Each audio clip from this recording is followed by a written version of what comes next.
ఈరోజు జైత్యాల పట్టణంలో మా గౌరవ ఎస్పీ గారి ఆదేశాల ప్రకారం డిఎస్పీఆర్ సూచనల మేరకు మన జైత్యాల పట్టణంలో వితౌట్ హెల్మెట్ స్పెషల్ డ్రైవ్ చేపట్టడం జరిగింది.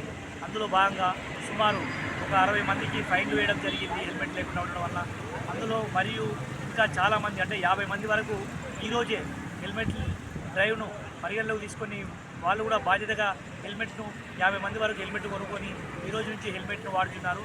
అదేవిధంగా పట్టణంలోని ప్రజలందరూ కూడా విధిగా బైక్ పై నడిపేటప్పుడు హెల్మెట్ను పెట్టుకోవాలని, హెల్మెట్ లేని వాళ్ళు హెల్మెట్ కొనుక్కొని ధరించాలని, మీ యొక్క ఆరోగ్యాన్ని ప్రాణాలను కాపాడుకోవాలని కోరుతున్నాము. Thank you.